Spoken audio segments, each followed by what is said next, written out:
Hello বন্ধুরা, welcome to my channel Allbit Tech Tips. সবাইকে স্বাগত। আজকে আমরা দেখাবো এমন একটা সেটিংস, আইফোনের ব্যাটারি লাইফ নিয়ে কথা হবে। তো আমরা সেই সেটিংস দেখাবো কিভাবে আপনি ব্যাটারি লাইফ অনেক ভালো পাবেন, অনেকক্ষণ চার্জ রাখবে সেই ক্ষেত্রে। তো চলুন আমরা দেরি না করে সেটা শুরু করি। আমাদের সাথে থাকুন। এমন ইম্পর্টেন্স ভিডিও পেতে আমাদের চ্যানেলটিকে অবশ্যই সাবস্ক্রাইব করবেন, বেল বাটনে ক্লিক করে অল করে দিবেন।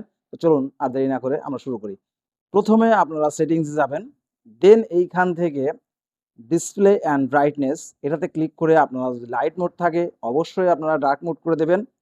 এটাতে আপনি অবশ্যই ভালো একটা ব্যাটারি ব্যাকআপ পাবেন। দেন এইখান থেকে সেকেন্ড স্টেপ, আপনি অ্যাক্সেসিবিলিটিতে যাবেন।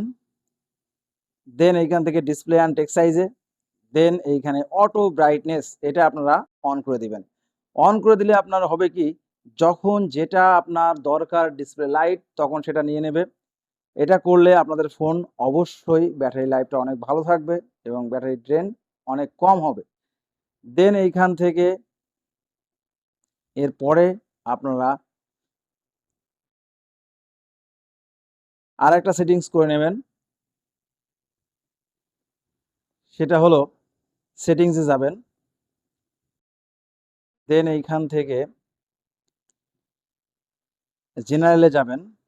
জেনারেলে ক্লিক করার পরে আপনারা দেখেন ব্যাকগ্রাউন্ড অ্যাপ রিফ্রেশ, এটা আপনারা এইখান থেকে আপনারা অফ করে দেবেন।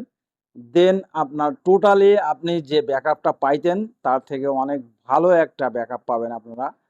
তো এমন ইম্পর্টেন্স ভিডিওতে আমার চ্যানেলটিকে অবশ্যই সাবস্ক্রাইব করবেন, বেল বাটনে ক্লিক করে অল করে দিবেন সর্বপ্রথমে আপনার ফোনে নোটিফিকেশন যাওয়ার জন্য। ধন্যবাদ, আজকের মতো এটুকুনি, টাটা।